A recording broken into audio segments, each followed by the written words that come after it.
আসসালামু আলাইকুম প্রিয় দর্শক, চলে আসলাম আজকের এই মুহূর্তের গুরুত্বপূর্ণ ঝড় বৃষ্টি, নিম্নচাপ এবং আবহাওয়ার আপডেট নিয়ে। এবার আবহাওয়া অধিদপ্তর থেকে জানানো হলো নতুন তথ্য।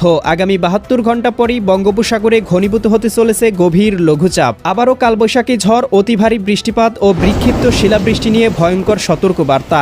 আগামী ২৮শে মার্চ শনিবার থেকেই শুরু হতে চলেছে নিয়মিত ঝড় বৃষ্টি। এছাড়াও আগামী ২৪ ঘন্টার আবহাওয়ার পূর্বাভাসে বলা হয়েছে রংপুর, চট্টগ্রাম ও সিলেট বিভাগের ২-১ জায়গায় অস্থায়ীভাবে দমকা হাওয়া সহ বজ্রসহ বৃষ্টি হতে পারে। এছাড়াও দেশের অন্যত্র আংশিক মেঘলা আকাশ সহ আবহাওয়া প্রধানত শুষ্ক থাকতে পারে এবং দিনের তাপমাত্রা সামান্য বাড়তে পারে। আজ ২৪শে মার্চ মঙ্গলবার এবং আগামীকাল ২৫শে মার্চ বুধবার, আজ এবং আগামীকাল আগামী ২৪ থেকে ৪৮ ঘন্টা কোন কোন জেলার আবহাওয়া কেমন থাকতে পারে এ বিষয়ে কি বলছে আজকের আবহাওয়ার রিপোর্ট জানিয়ে দেব। বিস্তারিত সঙ্গেই থাকুন। আপনি কোন জেলা থেকে আবহাওয়ার খবরটি দেখছেন কমেন্ট করে জানিয়ে দিন। প্রতিদিনের আবহাওয়ার আপডেট খবর পেতে চ্যানেলটি সাবস্ক্রাইব করে বেল আইকন অন করে রাখুন। প্রিয় দর্শক, চলে আসলাম আবহাওয়ার পূর্বাভাস ইউরোপিয়ান মেঘমালা চিত্রে। এখান থেকে দেখতে পাচ্ছি এই মুহূর্তে কয়েকটি স্থানে হালকা থেকে মাঝারি ধরনের বৃষ্টিপাতের সম্ভাবনা লক্ষ্য করা যাচ্ছে। রংপুর বিভাগে জলঢাকা, শীতলকুচি, লালমনিরহাট এই জেলাগুলোর ২-১টি স্থানে হালকা পরিসরে আকাশ মেঘলা এবং ২-১টি স্থানে হালকা পরিসরে বৃষ্টিপাত হচ্ছে। এছাড়াও রংপুর, গাইবান্ধা, কুড়িগ্রাম, নীলফামারী, লালমনিরহাট, দিনাজপুর, ঠাকুরগাঁও, পঞ্চগড় এই জেলাগুলোর আকাশটা আংশিক মেঘলা রয়েছে। ভারতের উত্তরবঙ্গের আকাশটাও আংশিক মেঘলা রয়েছে। এছাড়াও দেখতে পাচ্ছি ঢাকা বিভাগের ২-১টি স্থানে হালকা পরিসরে ভাসা মেঘ ঘুরে বেড়াচ্ছে, তবে কোথাও ভারী বৃষ্টিপাতের সম্ভাবনা নেই। সিলেট বিভাগ, এদিকে চট্টগ্রাম, এদিকে দেখতে পাচ্ছি রাজশাহী বিভাগের আকাশেও আংশিক পরিসরে হালকা মেঘমালা রয়েছে।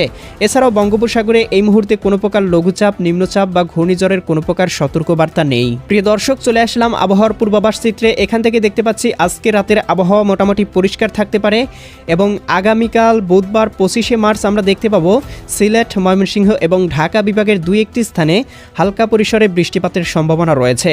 এদিকে বড়লেখা, বালাগঞ্জ, কুলাউড়া, মৌলভীবাজার, কামালগঞ্জ, এদিকে বানিয়াচং, ইতনা, জগন্নাথপুর, কেন্দুয়া, ময়মনসিংহ, জলছত্র, ত্রিশাল, ভালুকা, এদিকে কিশোরগঞ্জ, কাতিয়াদি, কাপাসিয়া, এদিকে নাসিমনগর, ব্রাহ্মণবাড়িয়া, নরসিংদী, এদিকে দেখতে পাচ্ছি হবিগঞ্জ, বানিয়াচং, এদিকে ভারতের আগরতলা, কাটোয়া, এদিকে কুমারঘাট, ধর্মনগর এই অঞ্চলগুলোতে হালকা পরিসরে ১ থেকে ৫ মিলিমিটার পর্যন্ত আংশিক বৃষ্টিপাত হতে পারে।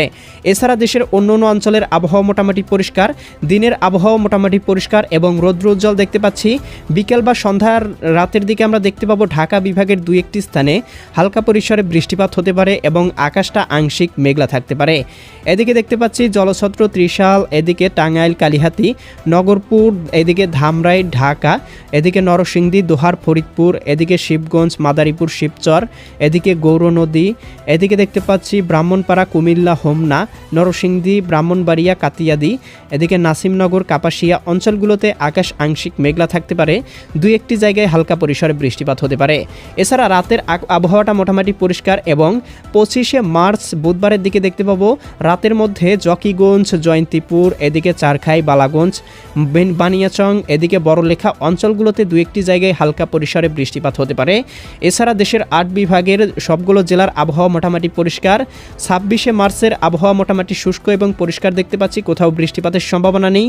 ২৭ মার্চের দিকেই বঙ্গোপসাগরে ঘনীভূত হতে শুরু করবে লঘুচাপ এবং ২৮ মার্চ থেকেই আমরা দেখতে পাবো আবারও বাংলায় কিন্তু তীব্র ঝড় বৃষ্টির সম্ভাবনা তৈরি করতে পারে। বিশেষ করে ২৮ মার্চের দিকে দেখতে পাবো সিলেট বিভাগ, ময়মনসিংহ বিভাগ, ঢাকা, চট্টগ্রাম, বরিশাল, খুলনা বিভাগে বৃষ্টিপাতের সম্ভাবনা তৈরি করতে পারে। এরপর থেকে ২৯, এদিকে ৩০ এই তারিখগুলোতে আমরা দেখতে পাবো এবং মার্চ, এপ্রিল মাসের প্রথম সপ্তাহেই দেখতে পাবো দেশের তীব্র কালবৈশাখী ঝড়ো দমকা বাতাস, বজ্রসহ অতি ভারী শিলা বৃষ্টিপাতের সম্ভাবনা তৈরি করতে পারে। এছাড়া কিন্তু আজ এবং আগামীকালকের আবহাওয়া আংশিক পরিসরে কোথাও কোথাও ২-১টি স্থানে বৃষ্টিপাতের সম্ভাবনা থাকলেও কোথাও কিন্তু ভারী বৃষ্টিপাতের কোনো প্রকার সতর্কবার্তা নেই। প্রিয় দর্শক, তাপমাত্রা পূর্বাভাস চিত্র থেকে দেখতে পাচ্ছি দিন এবং রাতের তাপমাত্রা ক্রমশই বৃদ্ধি পাচ্ছে। ঢাকা বিভাগে সর্বোচ্চ তাপমাত্রা উঠে যেতে পারে ৩১ ডিগ্রি সেলসিয়াস। আগামীকালকের মধ্যেই বরিশাল বিভাগে সর্বোচ্চ ৩০ ডিগ্রি, খুলনা বিভাগে ৩১ ডিগ্রি, রাজশাহী বিভাগে ৩২ ডিগ্রি, এদিকে রংপুর বিভাগে ২৭ থেকে ২৮ ডিগ্রি সেলসিয়াস, ময়মনসিংহ বিভাগে ২৮ থেকে ২৯ ডিগ্রি, সিলেট বিভাগে ২৯ ডিগ্রি সেলসিয়াস, চট্টগ্রাম বিভাগে ৩০ থেকে ৩১ ডিগ্রি, ভারতের ত্রিপুরা রাজ্যে মোটামুটি ৩০ ডিগ্রি সেলসিয়াস, আসামের দিকেও মোটামুটি ২২ থেকে ৩০ ডিগ্রি, পশ্চিমবঙ্গের ২-১টি স্থানে দেখতে পাবো সর্বোচ্চ ৩৪ থেকে ৩৫ ডিগ্রি সেলসিয়াস পর্যন্ত তাপমাত্রা উঠে যেতে পারে। প্রিয় দর্শক, এই ছিল আগামীকালকের আবহাওয়ার সম্পূর্ণ পূর্বাভাস। কেমন লাগলো কমেন্ট করে জানিয়ে দিবেন। প্রতিদিনের আপডেট খবর পেতে চ্যানেলটি সাবস্ক্রাইব করে বেল আইকন অন করে রাখুন। আল্লাহ হাফেজ।